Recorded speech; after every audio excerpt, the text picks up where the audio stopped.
So welcome everyone to this peer network webinar, Convivium, the Secret to Success. Thank you all for joining us. I think that you'll find this webinar to be very interesting. I think that we all know that Convivium means good food with good people, but it's not, it's just not as simple as it sounds, and it just requires such a really thoughtful process with really good systems and sort of planning in place. And so it's a great time for relationship building, but it's also just one of those things that learning to make the most of that mealtime and the impact it has on your budget or, satisfaction results, just health and well-being, it all kind of is just, it's all rolled into one, and it's just can be one of those most beautiful things. So this webinar is actually a reprise of a session that was presented at the conference this past November called Beyond Better. And so, Rachel, if you want to move ahead to the next slide, we have 4 really awesome experts, and I'm going to just turn it over to Barb Lawrence. We'll have each of them introduce themselves, just say what community they're at, how many greenhouse homes they have, and maybe like how many years you've been with your greenhouse home or with the project or the organization that you're with. And then we'll go back to Barb, and she will actually start the piece. There is a chat box, so feel free if you have questions to place it into the chat box, and we will have time at the end of the webinar to ask for questions and that kind of thing. So if you feel like you want to type it in the chat box, that's great, because I think right now Rachel's kind of muted everyone. It just makes it easier because we record all of these webinars so that they're a really quite useful resource tool down the road for others who really could not attend this webinar during this hour. So thank you all for joining us. And Barb, I'm going to turn it over to you.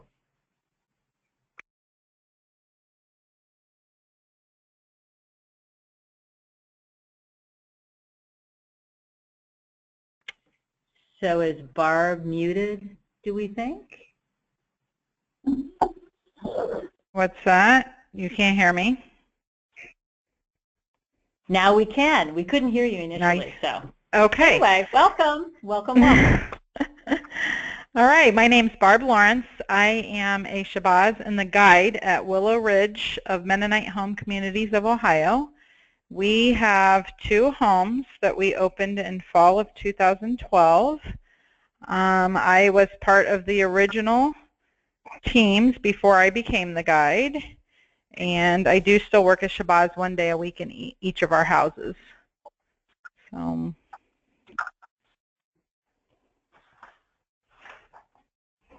can I tell you introduces herself now? Yes, if Italia wants to go ahead, yeah. My name is Italia Vilhauer. I am the SDC or educator at Greenhouse Living for Sheridan. I started as a Shabazz, and I've been with our greenhouse a little over 4 years. They opened a little over 5 years ago, and we have 4 homes and 12 elders in each cottage. And I'm a little bit of everywhere, and so that's all I have. And I am Rachel Graham here at John Knox Village of Florida. We just opened our 12 greenhouse homes in June of 2016. We have 12 homes with 12 elders. We are a high-rise building. We have 7 floors. I'm the assistant director of dining services. I'm also a guide of one of the homes and a greenhouse educator. And I have been here since the very beginning of the project. So I started thought from the plans all the way through to the building actually opening. And that's me. I guess that leaves me then. I'm Stephanie Thomas. I am a Shabazz from Green Hill in West Orange, New Jersey. We have 4 greenhouse homes that have been open for 5.5 years. And on top of being the Shabazz, I'm also the greenhouse educator. And that is me.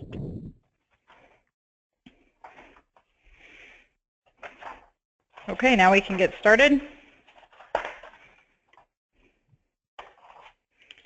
Convivium at Willow Ridge. There is a picture of Thanksgiving. We have one of our houses has quite a few more visitors and family that visits on a daily basis.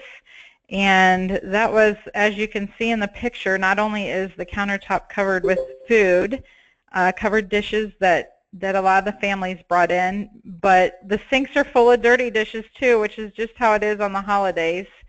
And we typically all have tables set up out in the hearth, and we've had, even on Christmas Eve, as many as 60-some people there, which is definitely probably a survey nightmare. But everybody is talking, laughing, reminiscing. It's one of our favorite days of the year. So, and it's very consistent on the holidays. In that particular house, for whatever reason, you know, the families love to come and do that and do a carry-in, and there's a lot of activity going on. So I think the next slide, Rachel. Top 5 things for successful convivium. The elders love to talk about the newspaper or current events. Of course, they always read the obituaries. Seems to be a very popular topic. They love to hear about our kids. They love when we ask about their kids and their grandkids, and we talk about, you know, our lives and what we're doing. We have learned so much from many of them. Like recently, we were talking about how hard it is to make sugar cream pie, and you know, some of the elders are experts. They were experts at it. And it's harder for our generation to understand that, you know, they did it with no effort whatsoever. So we've had some good things. We've learned a lot from them on things like that, and gardening, you know, how to raise the most vegetables, and you know, canning things like that. They love to talk about that stuff. Go ahead, Rachel. We do make most of our food from scratch.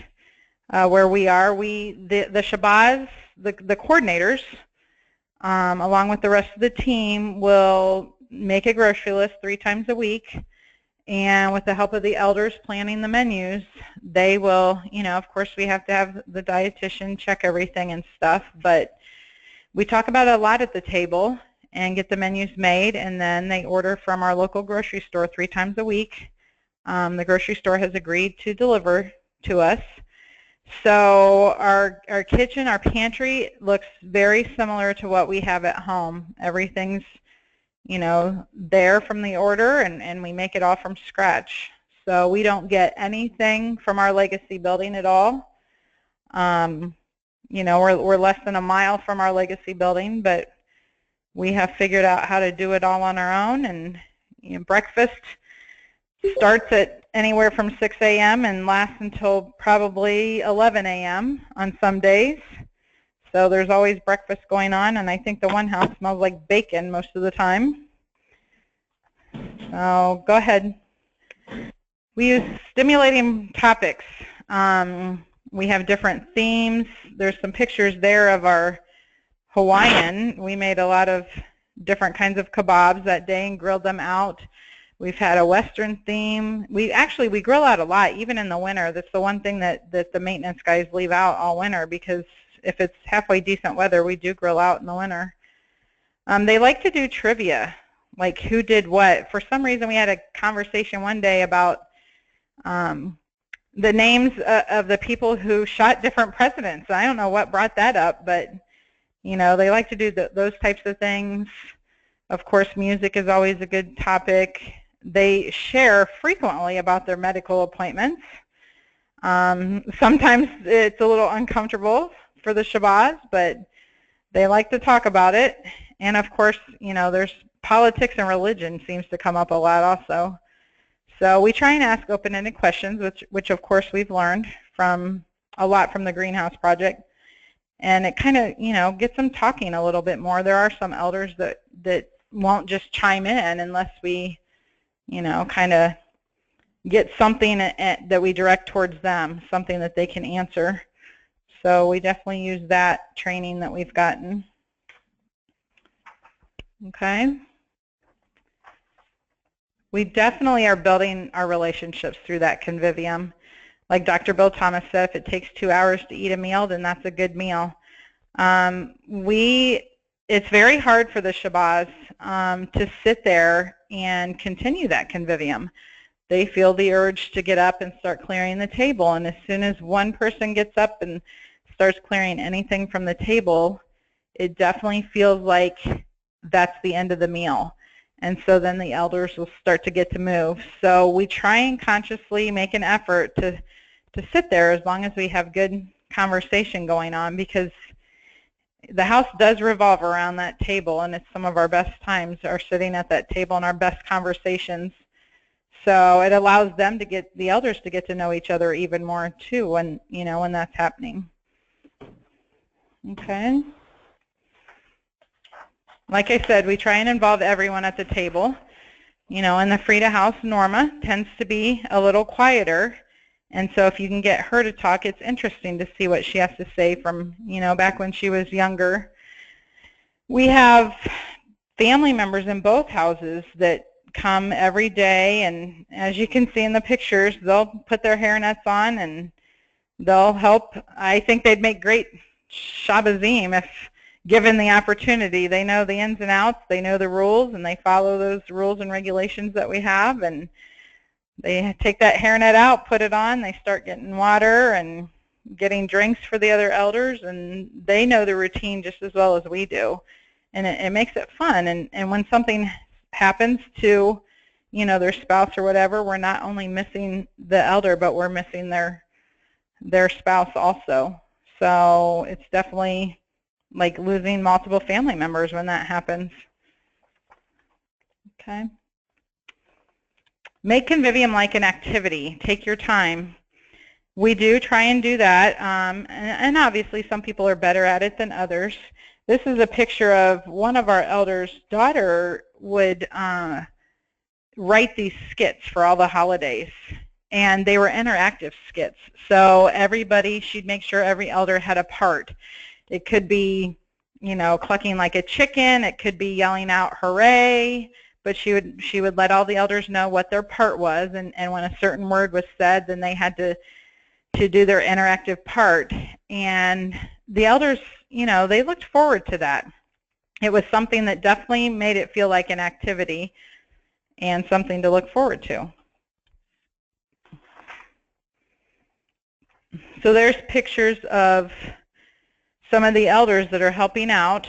They, some of the experts on raising all those things that we get out of the garden in the summer.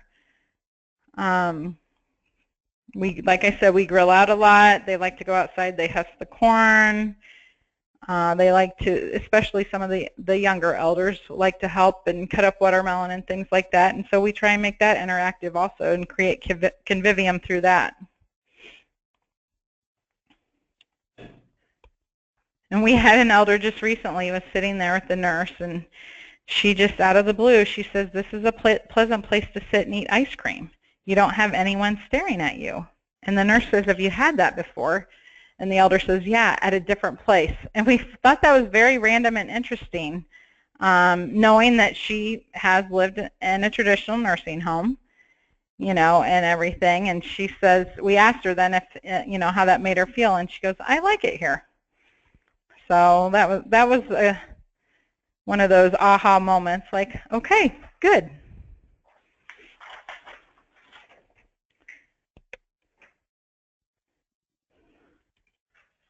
Okay, I tell you. Right. So I'm going to kind of cover on stuff you can do before the meal and just some tools you can use to help make your convivium successful. So we'll go ahead and go to the next slide. Right. Some of the big topics I feel to help make convivium successful are relationships, knowledge, and your attitude.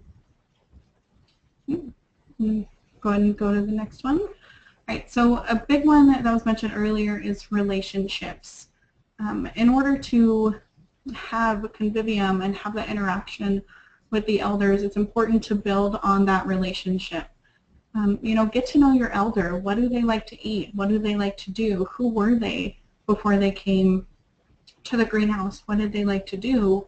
And not only get to know them, but let them get to know you. You know, it's really important for them to trust you and to be able to have those conversations with you and let you know if something is working or isn't working. You know, and their families can also be a part of that as well. I know, like up here we have big holiday meals, and the families are a part of that, especially in one of our cottages. And so, you know, building those relationships with the family could be a big part in helping make your convivium go smoothly. But also knowing your team at Greenhouse. The nurses could be a big part in ideas and information. Your guides, your administrators, the DON, just about anybody can have an idea and help build on those. So, okay. Right, and this is just an example of, you know, how important relationships are. A little backstory on me: I became a foster mom to little girls, and the first picture is one of our elders up here. She has twins in her family, so this was a big connection moment for us. And you know, a lot of the elders in the house were involved along with family and staff, and they threw like a little baby shower, and we had snacks, and you know, and this went on for about an hour, and it was just a great convivium moment that we all had together because of the based relationships that we had. Okay? Okay, so the second topic is knowledge. You know, we should really know where to find our resources and how to use them. You know, people are either really good at convivium or they need, you know, a little help. And if you give someone a resource but they don't understand it or don't know how to use it, it's no good to them. And so really taking the time to make resources understandable and educate your staff on what to do with them.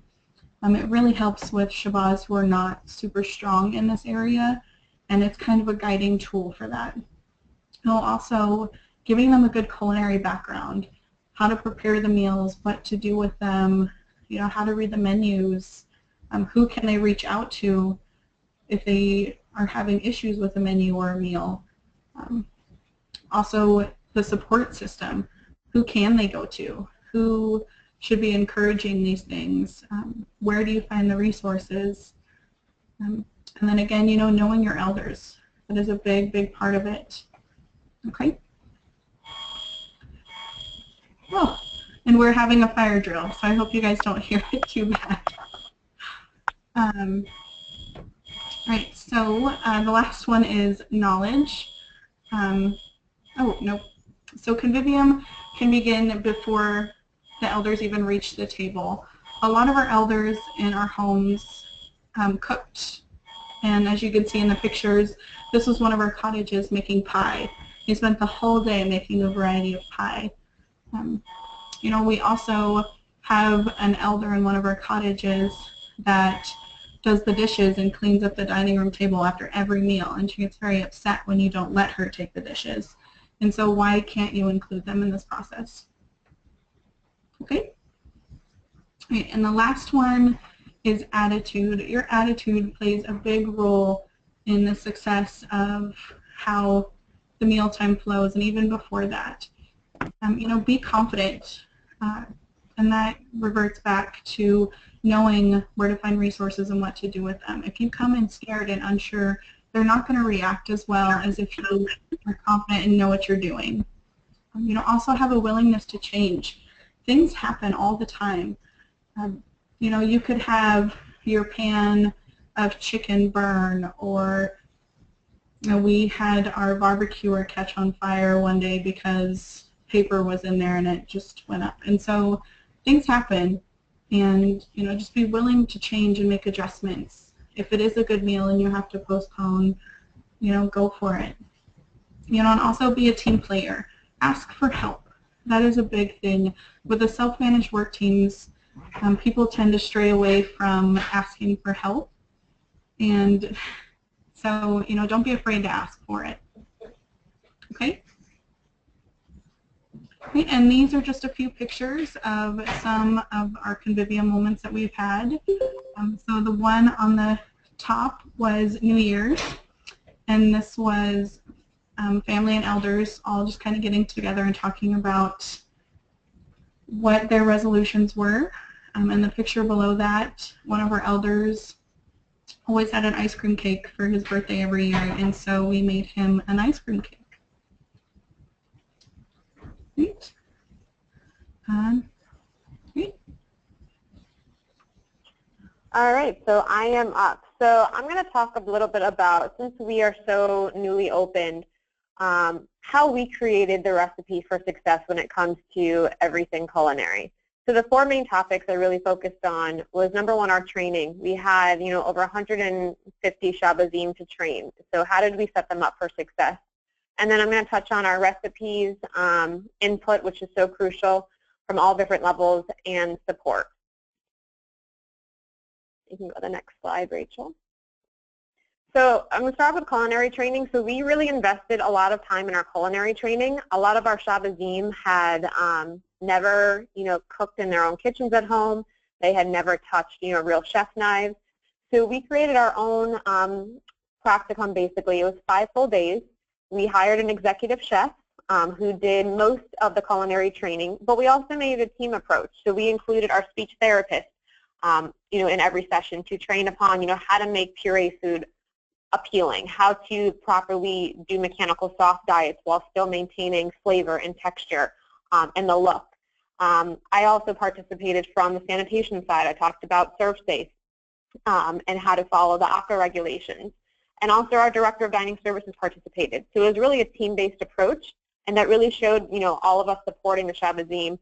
And even today, we all rounded the homes, every single day of every single week, just to be there and support them. And sanitation was a big thing. It's always us dietitians who do the sanitation rounds at our legacy building. But now we really fall upon the shabazim to follow the sanitation regulations, especially when you're talking about 12 kitchens, plus we have a bistro on our first floor that is ACA surveyed. So we really incorporated that into every aspect of the training, because that whole saying is you have to hear something 10 times before you actually understand it and can grasp it. So we really just wanted every single day to incorporate that sanitation piece, because it is such a huge key factor. So some of the quotes from the people who went through it was they surprised themselves, they enjoyed it. They actually went home and started cooking for their families. One person even told me she gained 5 pounds. So really just, we made it a really fun experience, but they really did learn and grasp a lot. So serve safe training. So we requested and made it mandatory for all of our staff to go through serve safe certification. So that included the guides, the nurses, the shabazim, the clinical support team member, all of our therapists. We really wanted to, again, establish that team-based approach and really have that whole factor where anybody could go into the kitchen. But of course, to follow the regulations, we needed to educate them. So we did give free serve safe classes, and we do make it mandatory for all of our staff and all of our new hires. For our lab practicum, we incorporated the culinary, sanitation, convivium, a significant part of our lab practicum. Again, we created our own lab practicum, so we were able to really change it and base it upon what were the needs of the shabazim to learn for our own homes. So we actually started where during the 5 full days of lab practicum, there was one day where they cooked. Well, as we got more and more into it, we realized that they needed more time in the kitchens before the homes open, and that was from the feedback of the shabazim. So by 2 or 3 weeks into the trainings, we actually had 3 times within the lab practicum that they got to cook in the kitchens of the greenhouse homes. They made breakfast, they made desserts. On the final day of the lab practicum, we asked them to cook 2 full meals, including a full-on breakfast with all the sides and everything, and to create a lunch menu and do like a big celebration party where they got to cook all of the lunches, do all the dishes, follow all the sanitation regulations, fill out all the logs. So again, really instilling that hands-on approach to get the most practice, before the homes actually open, just to make them, as comfortable as could be. So our recipes. So we had a huge task when it came to our recipes. We really wanted to make them as home-based as possible, but still obviously following the ACA regulations. So we had a legacy building that had just about 130 some odd elders living in it. So to take those recipes and scale them down to a home of 12 or 15 really was a giant task. When you take that type of recipe and scale it down, it really just didn't work. You were talking about, 5/8 of a teaspoon and whatnot. So we really took the time to look through every single recipe and scale it to the number of our elders and make it as user-friendly as possible. We're continuously trying new flavors and spices. Today we, trialed a new mac and cheese dish in one of the homes and got the feedback from the elders, before rolling it out to all the homes. We also use elders' recipes. They love to have input into their own menus, and really to be able to cook dishes that resonate with them and show them that we care enough to make their food that they want to see how they like it. It's something that we really stress upon the Shabazim to take that into consideration when planning the menus. And we really spend a lot of time finding foods packaged in sizes that work for our recipes. Again, we are a standalone building, so we bring everything into this building from all of our own personal vendors. We don't deal, obviously, with grocery stores or things like that because we do have such a large building. But still, we wanted to find foods and packages that worked for a home of 12 or 15. So that took a lot of time to work with our vendors.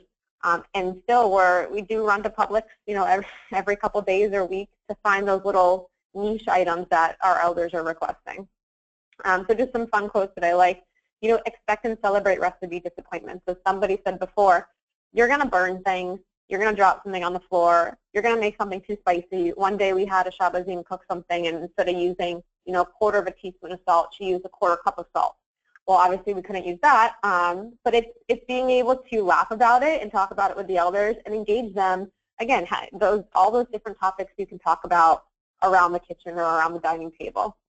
I'm just going to flip this omelet, and here you go. We're having scrambled eggs. It's how do you make fun with it? I'm such a good cook that even the fire alarm cheers me on. We've had in the last 7 months of opening, I think about 10 fire alarms go off. Again, and it's just all about the kitchen. It's being there to support them, back them up, and just educate. So for input, we do have house council meetings in all the homes. The Shabazim have the team meetings where they discuss what worked well, what's not going well as far as the menus, and even talk about, what's working well with Convivium. What are some things that we need to work upon to engage the elders more? Our stages are a huge part of Convivium for us. They come at meal times, they sit around the table, and they actually just purchased for all of our 12 homes the new Echo systems from Amazon. I don't know if everybody's familiar with those, but it's basically just this little mini computer thing where you press a button and you can ask this computer system any type of question or play a certain type of music. So that's really been helpful in engaging our elders. We ask, what's your favorite song? And this computer Echo thing can just play the song, and then we talk about it and ask them, why was it your favorite song? So it's also bringing in, new technology to help with the Convivium. And family members, we welcome them around the table. We welcome them to help and come assist with meal prep as long as they're with a Shabazim that's trained in the kitchen. And again, it's really getting everybody together and getting that support team. And just always remembering, you may not exceed everybody's expectations, but it's those small little successes that really matter. So last but not least, support. Again, we do daily rounds, the executive chef, myself, our director. I have a team of 3 food coordinators that do all the purchasing and delivery of all the food. We are constantly, every day, rounding in the homes multiple times a day just to support and show that we're there to help and assist as needed. We offer once-a-month cooking classes by our executive chef. We go around and we say, what do you guys need more help on? What do you want to get more education on? And we do the classes based upon that feedback. And then once a month, I try and get all the food coordinators together and talk about, what's working. What are some lessons learned? What are things that we need to do more training on? What's really successful in your home as far as Convivium that we can maybe spread throughout the other homes? Again, we have so many homes that we can learn so many different things here from each individual home that we could help incorporate into other homes. We can go to the next slide. And so Convivium cards. This is actually a really neat idea that came out of our core training. One of our educators, Donna Payne, she just came up with this idea of, let's put together John Knox Village Woodlands Convivium cards. So at the end of every single core training class, we had like 14 straight weeks of core training classes. We got the Shabazim that were going through the training classes, as well as the guides or sages or who else was in the class, to write questions that they would want to talk about around the dining room table. And we actually had them printed on like a deck of cards, and each home has these deck of cards. Some are serious questions, some are funny questions. Again, it's to help assist and spark those types of conversations for some of the homes that have a little bit more difficulty in really engaging with the elders. So this is a really cool idea, and I thought it was just really neat to share. I think we'll go to the next. So these are just a couple pictures of our homes during the holiday times. Again, we make it as home-like as possible for the decorations and the food out on the counters. We have those water jugs in every home. Every home does their different, flavors of the day. So that's fun and neat. The elders partake and help cutting up some of the fruit. Again, just, convivium around the table. We celebrate birthdays. We always have cookies out for everybody to eat and share. Lots of fresh fruit and vegetables. And our elders they really love our food. They love coming around the table. Elders that never came out of their rooms in our legacy building are now drawn out by the sound of laughter and the smell of food. So it's really been a neat experience.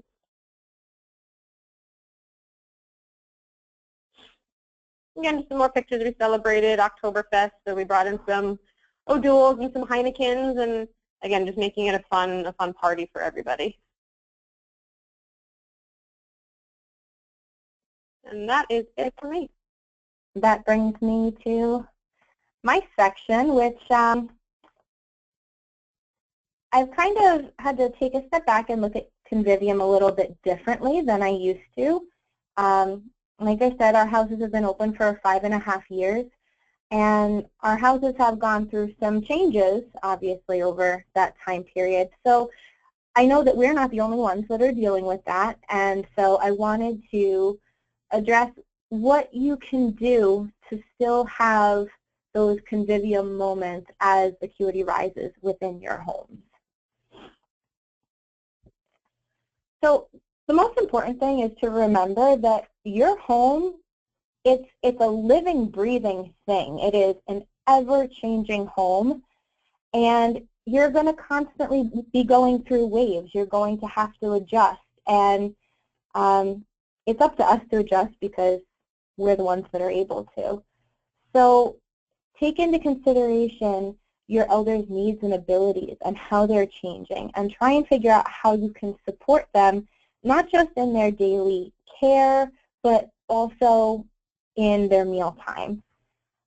It's important to remember, too, that Convivium is going to look different in homes with higher acuity, and that's completely okay. Convivium is not a one-size-fits-all word, and it's okay that we tailor it to our own homes. So some of the things that you can focus on as your acuity level rises is your environment, your food presentation, your frequency of meals, and the involvement with the family. Those are 4 things that we've found have really helped us adjust a little bit better. So, okay, there we go. So the environment, Convivium typically revolves around conversation. Dr. Thomas says it's good food with good conversation, good company. We know as acuity level rises, conversation can become quite difficult. And so what we want to do is we want to focus on those things that make a meal feel like home. Think about, the holiday meals that you have in your own home.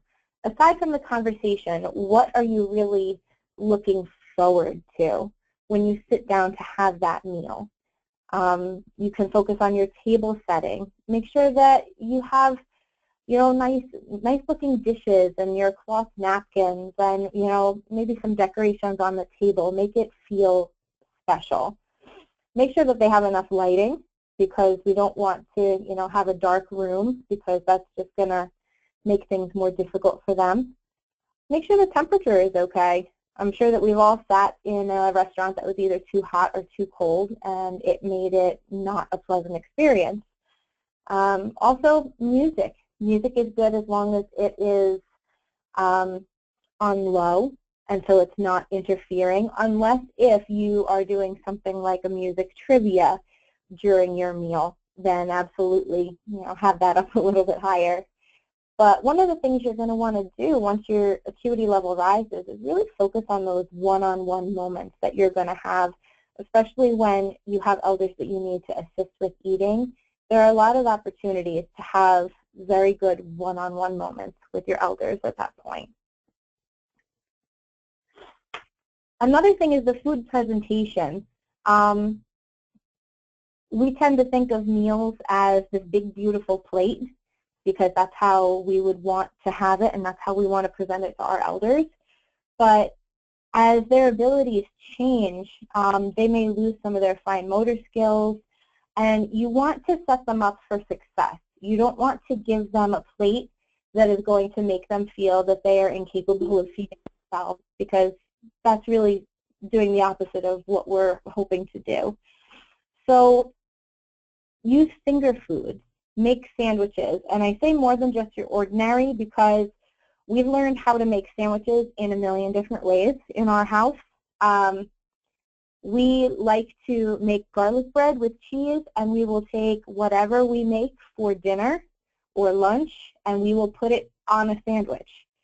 So if I've made meatloaf and mashed potatoes, we're putting meatloaf and mashed potatoes on a sandwich, just like a lot of us do the day after Thanksgiving, and we have all of those wonderful leftovers. We make those really delicious turkey sandwiches with all the fixings on them. So you can get creative, and that way they're not just constantly having your regular sandwiches. It's always something interesting. Also, one thing you can do is offer one item at a time.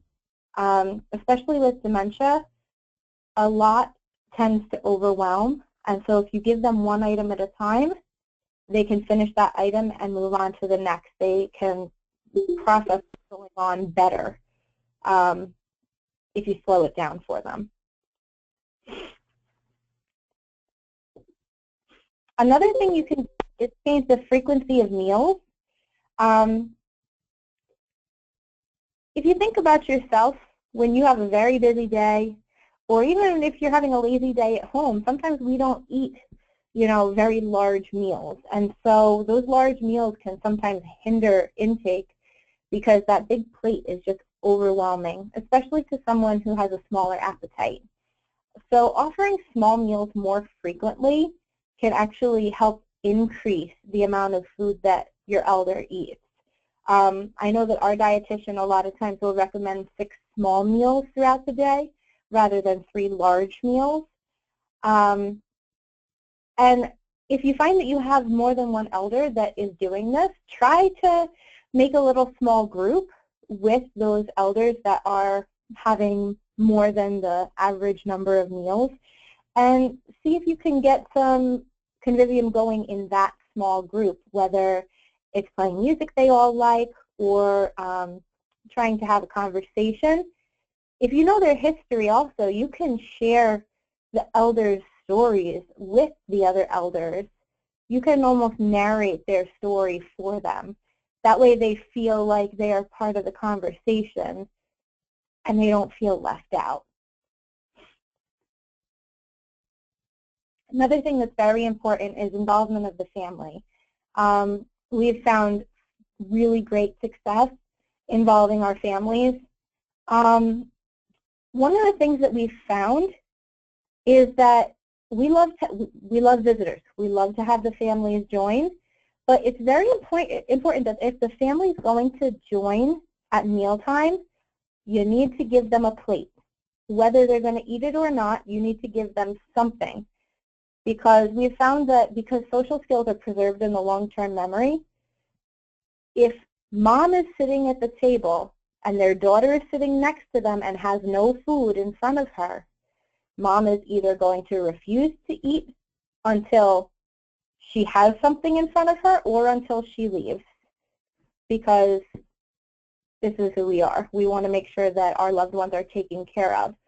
So if your families are going to join, give them something, even if it's just a little snack if they don't want to stay for the whole meal. That way they're presence at that meal really is a benefit rather than a hindrance.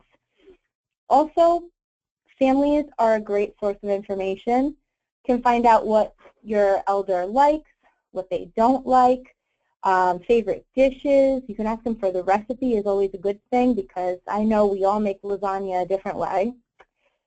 Find out what their favorite holiday traditions are, and find out what their eating habits are, what they were like in their younger years.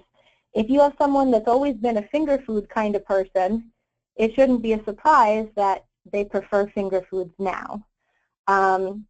If they've never eaten bananas in their life, they're not going to eat them at the age of 90. So trying to find out all of this information from their families can really help you lay some groundwork so you don't have to find out the hard way for all of these situations. So I have some pictures. This was our first Thanksgiving in our house. We had to set up a second table. We had about 30 people there. And we did our meal a little earlier. That way families could come and join us and then go to their own celebrations. Next slide. We like to host barbecues. I have a woman in my house that loves to cook for large groups. And so she will host barbecues for 4th of July and Memorial Day and Labor Day. And we invite the other houses to come over and celebrate with us. For birthdays, we like to think outside the box. Instead of just doing traditional cakes, these are both actually done for the same elder for different years. She loves cookies, so instead of a cake, we got her a very large chocolate chip cookie. And she also loves cupcakes instead of large cakes, so we made an M out of cupcakes for her. We have some favorite dishes. They like steak, they like stews. We have the generation of the one-pot meal, so keep that in mind. Sometimes if you make something fancier, they may not like it. Go to the next one. Here we go. Pot roast, chicken, all the traditionals.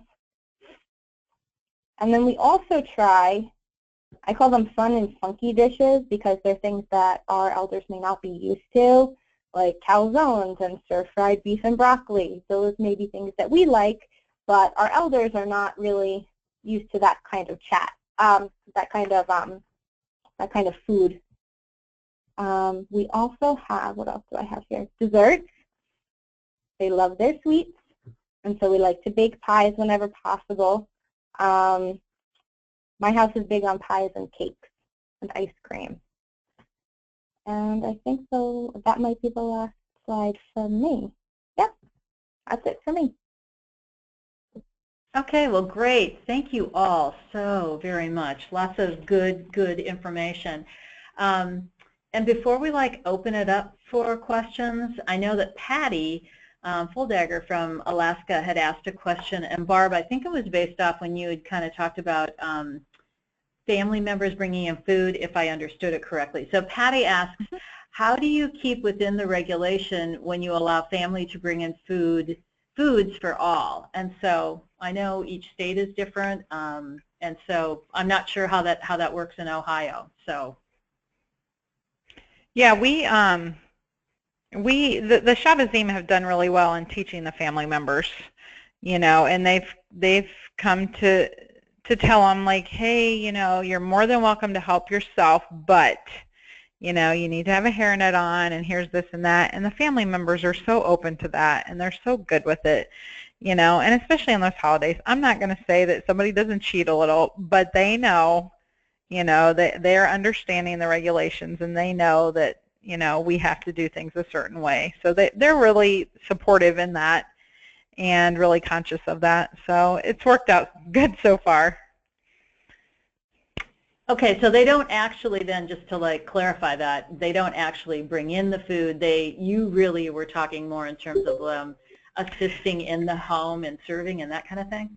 I was talking about serving and things, not thinking about the food. They do bring it in, and we do our best to keep things warm like it's supposed to be and things like that. And our argument, if a surveyor is going to not like that, our argument is, you know, it's the family members, you know, with their loved one, they're bringing it in, you know, it is what it is. So hopefully, you know, honestly, our surveyors so far, we've been open for 4 years, and so far they come in and they're so impressed just with the greenhouse project that, you know, they sit there in awe, like how happy everyone is, how it works, you know, how much stuff's going on, you know, how beautiful, of course, that the place looks.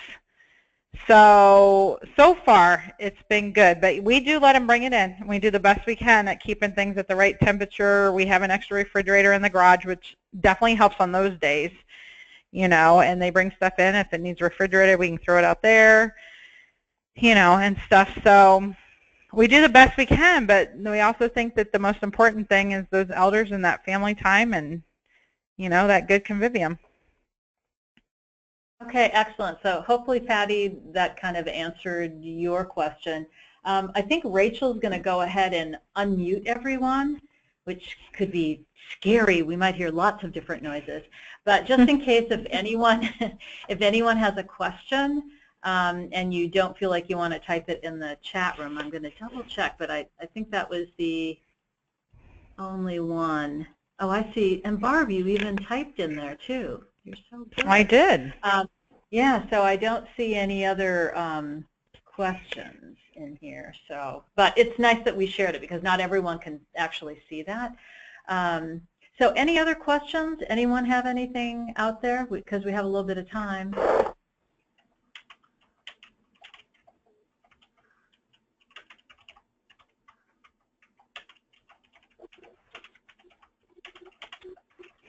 Okay, so I'm not really hearing anything. I wanted to ask just a quick question, and I think it's really for Rachel Graham. You kind of talked about saying that once a month you have cooking classes and that you also meet with the food coordinators. So I think that's kind of important, and probably all of you have some kind of follow-up in terms of cooking and that kind of thing. But Rachel, if you can just talk just a little bit about how you make a decision on what that cooking class is. I know you mentioned you talked to the Shabazim, but talk just a little bit more about that. And then it's interesting that you meet with the food coordinators once a month, and so what kinds of things have you learned from those? Sure. So for the cooking classes, again, we round in the homes every day, myself and our executive chef. So we kind of have a feel for what the Shabazim need more assistance in as far as, you know, is it, okay, they need more help with how to really poach an egg well, or the feedback from the elders too. What are they seeing that's working well? What are some of the challenges with the cooking that they feel the Shabazim need more assistance on? And then we advertise it and we let all the homes know, and we make it optional for some homes. For some homes, we make it mandatory. If there has been an issue with a specific Shabazim in the homes, or we're getting consistent feedback about the food not being palatable or hot or cooked right or this or that, we'll really request from the guide that they make it mandatory for the Shabazim to come to that specific cooking class. So that's how we kind of establish that. And then for the food coordinators, I try to meet with them once a month. It doesn't always happen. And if I can't, then I go home to home and talk with them.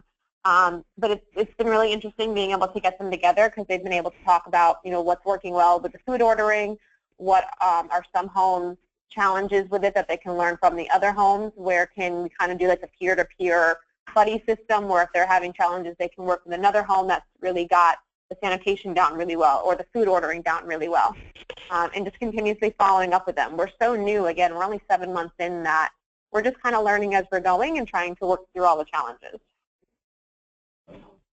Yeah, it seems like a great idea, and you're right, because you have so many, you know, such a difference in terms of the food coordinators and that kind of thing. So again, I'm just going to like pause for a minute just in case of, because Rachel has unmuted all of the phones, so if someone has a question. I was going to answer, I've been typing some of the questions in the answer box, but I did see a couple from Jonathan. So the topic on approaching Shabazz that are talking across the table. I know that is a a tough subject. And so some things I have done in the past is that they're talking about school. I'll ask an elder next to me if they've ever been to school and try to get them involved in that conversation. And then try to have a conversation with those Shabazz either before the next meal or after the meal. Because I know it can be very embarrassing to say something at the table and it might create like an awkward environment instead of a convivium environment. And then I saw the next question about coordinators. We have a couple different ways coordinators are selected here. One of our cottage, every 3 months they draw names out of a hat. Other houses are kind of volunteer. People will offer to do it and they just kind of have it until they don't want it anymore. And then we have some houses that do a volunteer, but they rotate every so many months. So it's just kind of what works with your home. I can say for us, for the food coordinators, he was asking, do you have them cook a trial meal? It's not necessarily the food coordinators that are actually doing the cooking. For us, the food coordinators are the ones that are overseeing the culinary aspect and convivium, so they're actually the ones that do the shopping list. They do sanitation rounds once a week.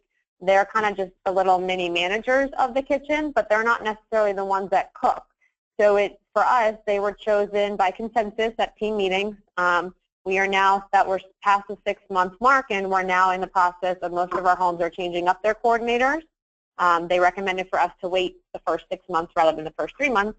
But again, they don't necessarily have to be the ones that are cooking. They're not on 3 shifts a day. Some of our food coordinators are on the night shift because they have more time to spend in the kitchen doing, deep cleaning and doing the food ordering and stocking the kitchen and things like that.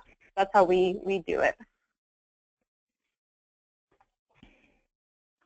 So I'm not sure if I'm seeing all of the questions, so I'll have to get a little lesson from Rachel McLean after this. But I see one here, Rachel Graham, that maybe you can help with. It says, how do you manage therapeutic diets when houses write menus weekly? Sure. So right now, we just have a regular standard menu. We have a very liberalized diet plan that we've gotten our medical director on board for the new CMS guidelines. So we have very few and far between mechanically altered diets. We still do have some, obviously, and we have taught our Shabazim what's appropriate to, mechanicalize or what's appropriate to puree, and they have a book in each home that has all that information within it. But because they have the information as to what's appropriate and what's not, we don't actually have spreadsheets anymore. We've gotten away from that whole institutional spreadsheets and therapeutic diet spreadsheets, and they have one standard menu.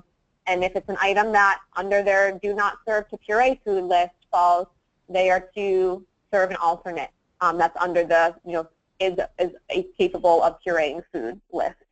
So that's how we do it. But really, we cannot keep up with 12 homes with different spreadsheets and diet lists and things like that. It's just not possible.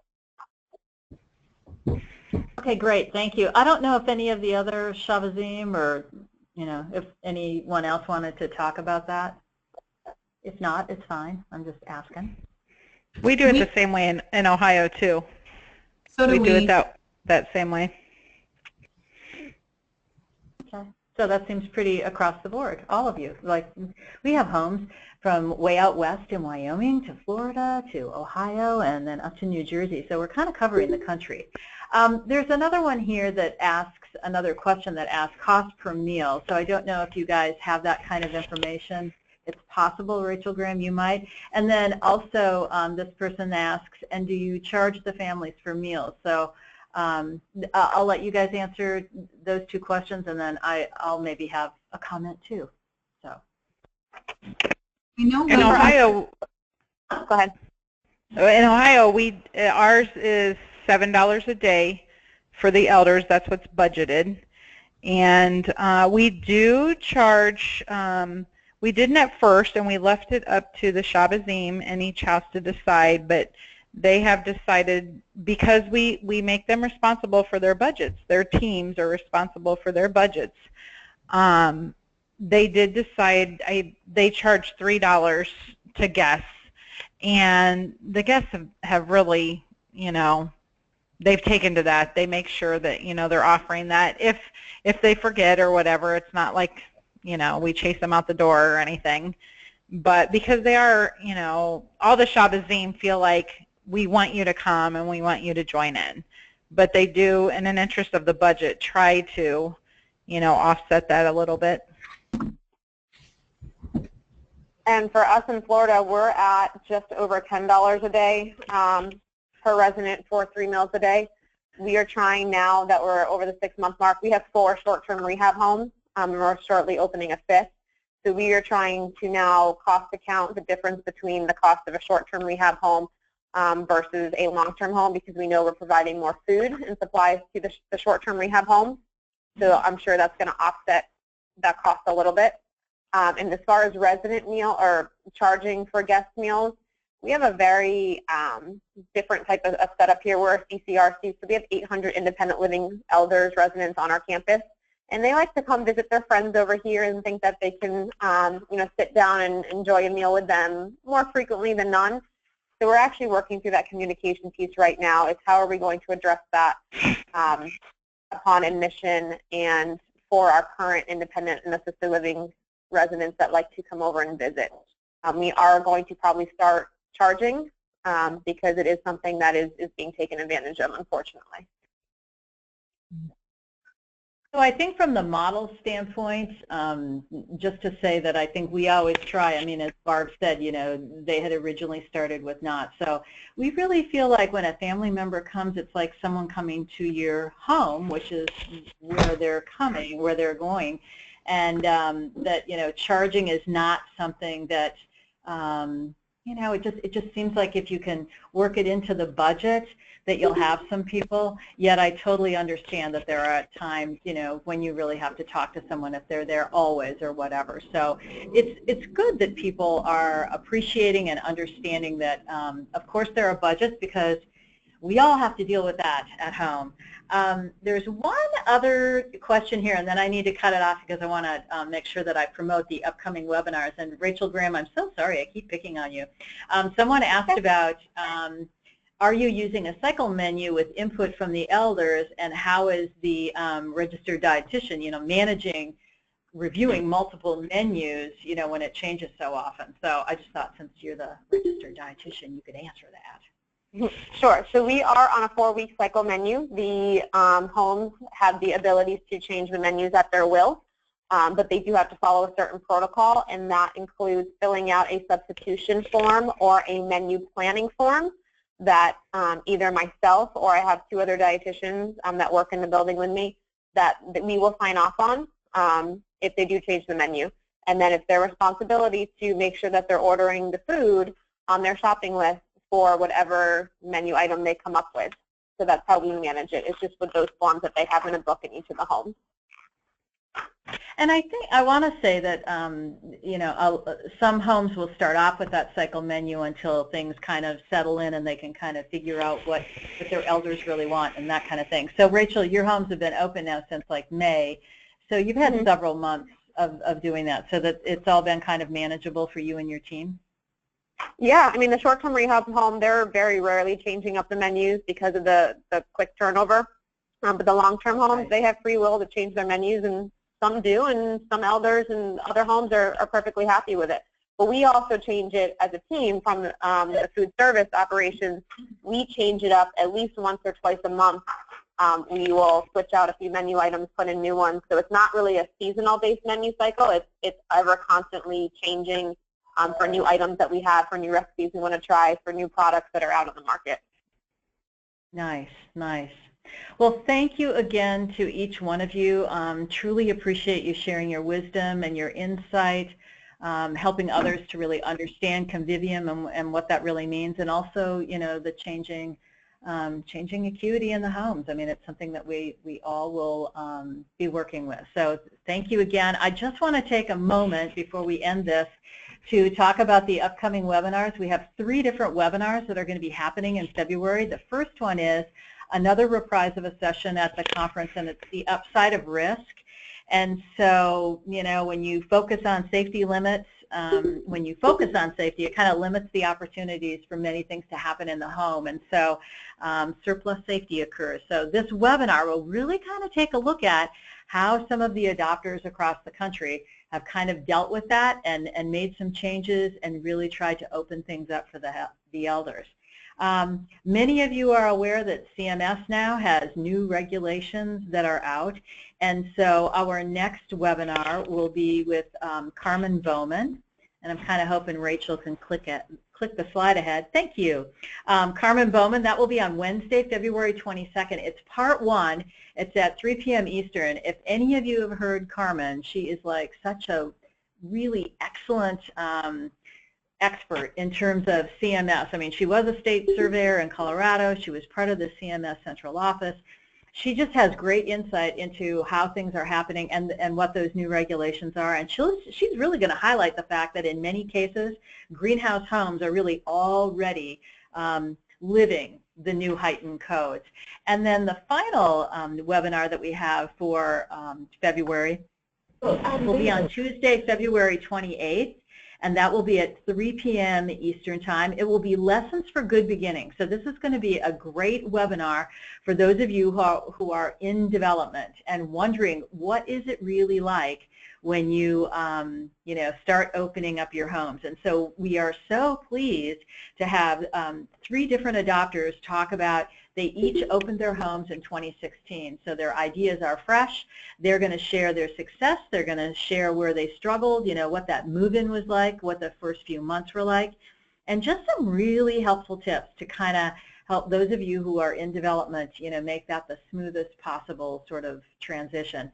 And the last slide I have is just if you have any questions about this webinar or the Peer Network itself, Rachel McLean is really our point person for all of that, and her email address is there, rmclean@thegreenhouseproject.org. Just go ahead and send Rachel a quick email. So again, thank you all. Have a really wonderful rest of the week and take care. And good gosh, tomorrow's February. So have a good one, everyone. Thank you.